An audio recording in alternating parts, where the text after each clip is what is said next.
Please everybody hear what I always say. ACCA के अंदर professional level में there are two compulsory subjects: strategic business leader case study, strategic business reporting. And there are two optional subjects out of the four: advanced financial management, advanced performance management, advanced auditing and assurance, advanced taxation. The first two exam which is compulsory, their pass percentage is good. The pass percentage in the institute around average 50% for SBL, for SBR. But for the other subjects, all optional, all four optional papers, the pass percentage is bad, between 30 to 40%.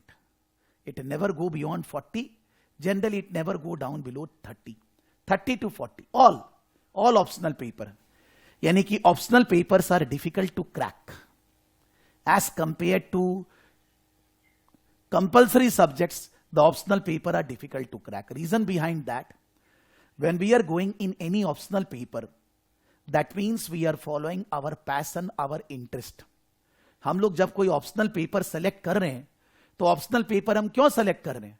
हम ये बोलना चाह रहे हैं ये मेरे को अच्छा लगता है, ये मेरे को मजा आता है, I am expertise in this, I have, मेरा उसमें जोर का नॉलेज है. बोला दिखाओ एग्जाम में, so that knowledge. So in the optional paper, the accuracy level, the knowledge required to pass optional papers, the practice required to pass optional papers are much more harder than compulsory subjects. मैं ऐसा नहीं बोल रहा कि SBL, SBR पास करना easy है.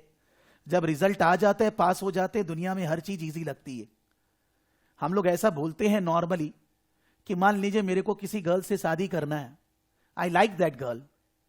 जब तक वो हां नहीं बोलेगी बहुत दिल में चोट लगेगा. जिस दिन हां बोल देगी शादी हो जाए, घर की मुर्गी दाल बराबर. यही रूल है यार दुनिया का. और it's a reverse. If you want to marry a boy and then you are interested in him, till that time he is not saying yes, it is very difficult and all that.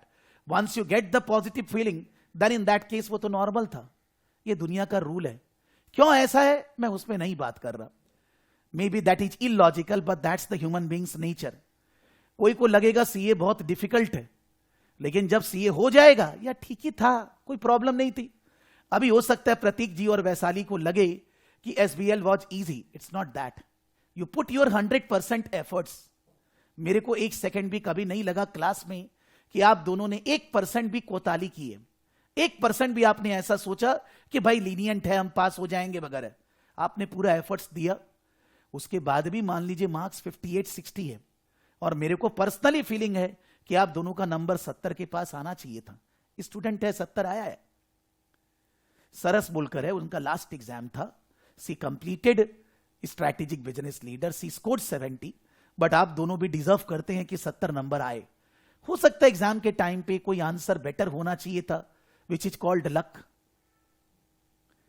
Vaishali scored 60, आपका 58 है, तो 2 number इधर उधर है. मेरा ऐसा बोलना है, मेरे को पता था कि आप लोग पास होंगे. Bad luck 5%, I always say, is not in your control. मेरे को पता था कि आप दोनों पास करेंगे. It's not that Sridhar, when today the result came, then I come to know that they pass the exams. मैं ये नहीं बात कर रहा कि आज पास हुए हैं ये लोग.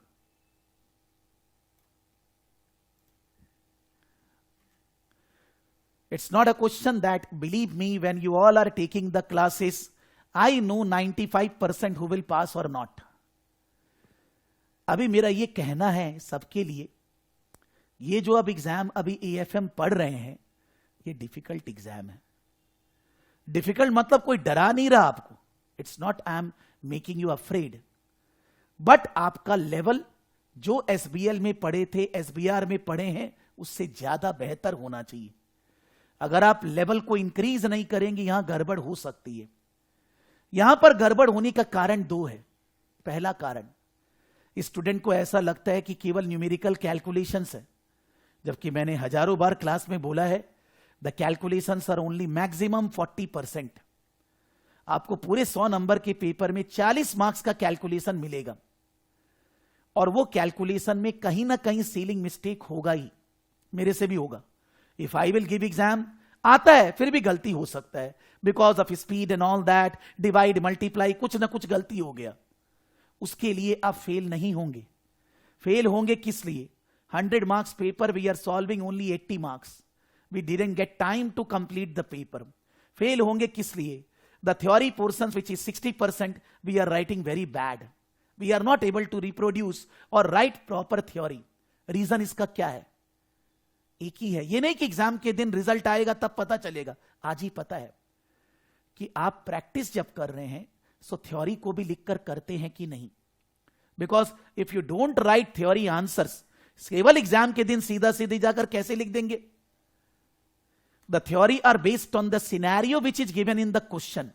जो सिनेरियो उसको बेस करके है, तो ऐसे जनरली मैं डिस्कस नहीं कर सकता कि ये लिखना है. तो जब आप प्रैक्टिस करेंगे, आप बार बार लिखेंगे, तब तो होगा. I am not asking that you need to solve 100 questions to pass the exam. That I never feel. आपको मान लीजिए क्लास में एक टॉपिक कराया गया, 5-7 क्वेश्चंस हम लोग डिस्कस किए, आप 2-4 और कर लीजिए एक्स्ट्रा. ऐसा कुछ जरूरी नहीं है सारा एग्जाम किट सॉल्व करना है. मन से करिए. जब आप कोई क्वेश्चंस कर रहे हैं, आंसर मत देखिए. जब आप क्वेश्चंस कर रहे हैं, जब आप पढ़ चुके, रिवीजन हो चुका आपका टॉपिक का, आप आंसर करने के टाइम पे टाइम बाउंड रहिए. नॉट थिंक दैट एग्जाम के दिन टाइम बाउंड बनना है. If you have studied weighted average cost of capital पढ़ लिया, क्वेश्चन जो क्लास में कराए गए आपने लिख के कर लिया, आपने वीडियो कर लिया, हो गया. अब आप दूसरा क्वेश्चन प्रैक्टिस के लिए कर रहे हो. वो क्वेश्चन 25 मार्क्स का है, 20 मार्क्स का है. So if it is of 20 marks, 20 into 1.8, because 100 marks 180 minutes, आपको 36 मिनट्स में कंप्लीट करना है. 36 मिनट्स में, whether you write in Word file, whether you write in Excel, whatever, आपको उसको 36 मिनट में पूरा कंप्लीट करना है, जिससे टाइम प्रेशर फील होगा. And then after that you see the model answers. देखना है, उसमें देखेंगे, मान लीजिए थ्योरी में कुछ पॉइंट है which you could have written better, work on your weak areas. कोई कैलकुलेशन है, सीलिंग मिस्टेक हो गया, हो सकता है, ठीक है. कोई कैलकुलेशन है समझ में नहीं आ रहा है, जैसे मान लीजिए प्रतीक जी पूछ रहे थे 1 - t क्यों नहीं किया, या एनीथिंग आपको नहीं समझ में आ रहा है, आप क्लास में मेल भेजेंगे, समझ में आ गया, और आप कोई लॉजिकल मिस्टेक कर रहे हैं, उसको बाद में रिपीट नहीं करना है. क्वेश्चन करने के बाद आपको लगा कि ये क्वेश्चन बहुत बढ़िया है, बाद में I need to revise again, मेरे को बाद में फिर रिवाइज करना है, तो रिवाइज करने के लिए आप उसको अपना सीट में लिख कर रखेंगे. The question, the answer you right up. आपको किट में नहीं जाना है वापस से.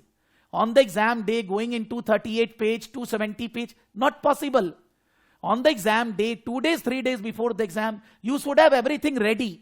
मेरे को यहां से ये क्वेश्चन करना है, ये आंसर है, ये है, ये रिवीजन करना है. ये करने के टाइम पे अच्छा लगा था. जब हम लोग क्लास कर रहे हैं तो हम लोग रेगुलरली कुछ ना कुछ क्यों लिखते हैं? मैं लिख के देता हूं, फिर क्लास में भी लिखता हूं, मजा आ रहा है क्या?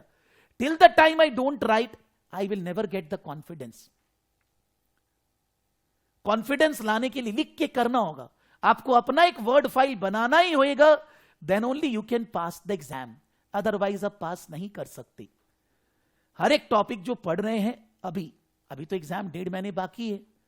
Entire January, entire February, in the March, around 8th or 9th, I don't remember exact date, जो भी है, बहुत टाइम बाकी है. मान लीजिए कोई जन अभी तक पढ़ा नहीं है ठीक से, maybe Surajji joined it today only, maybe Shridhar joined just 5-7 days, 10 days back only, possible है.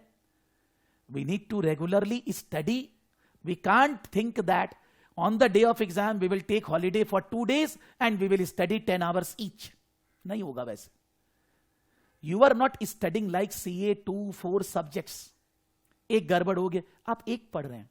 अगर आपको 2 पढ़ना है, like Vaishali is trying to give AFM APM both, double पढ़ना है. अगर आपके पास टाइम नहीं है, मत करिए. टाइम है तो ही. For 1 subject regular study around 2 hours. So for 2 subjects 4 hours. May be SBL पढ़े हैं, APM थोड़ा उससे रिलेटेड है, may not be 2 hours, 1.5 hours. If you don't have that much time, then don't go for 2 subjects. So if somebody want to give all 4 in the March, CA जैसे पढ़ना होगा 8-10 घंटे, because every subject you are giving 2 hours, so 4 subject 8-10 hours लगेगा. क्यों बनाए इसको CA? Make it simple. Focus on one thing, one at a time, properly regular study, ask your doubts, do your practice regularly, time frame, environment. और जब बाद में 20 फरवरी आ जाएगी, 28 फरवरी, then we will be doing mock test, mock papers, attend the class, submit your answers. Because आप join करते हैं ये पूछ कर कि मॉक टेस्ट होगा कि नहीं. जब मैं मॉक टेस्ट लेता हूं कोई आंसर ही नहीं लिखता. वैशाली आपको दोनों को पता है कि 3-4 लोग, जो लोग ACCA SBL का एग्जाम दिए, उसमें आप 2 और कोई 1-2 और जमा दिया होगा आंसर्स. बैलेंस ने मॉक टेस्ट दिया ही नहीं. How many attempted? I don't remember. In total, the number of students in different subjects is around 107 or 8. Those who gave exam. So I will tell कि SBL में कितना जन exam दिया है. But मोटा मोटी जो भी एग्जाम दिया है, according to me in SBL, the result in my case is greater than 90%. There are some students who gave the APM exam earlier, couldn't clear. Then I asked them to give the APM SBL together, but they didn't hear me because APM नहीं भी हो, SBL हो जाएगा. तो जो लोग भी दोनों एग्जाम दिए उनका SBL हो गया, मेरे को पता है, मेरे को पहले से मालूम है. Maybe they will say they will get up in the morning and all that. That's other thing. But they will pass the exam. मेरे को मालूम है. कौन फेल होगा मेरे को मालूम है. आप समझिए. It's not a result they will decide. कैसे मैं बोलूं यार? When you are always connected with me, maybe you are doing live class or not, but what type of doubts you are raising, whether you are studying or not, मेरे को तो दिख रहा है ना. मेरा ऐसा बोलना है, सबसे फर्स्ट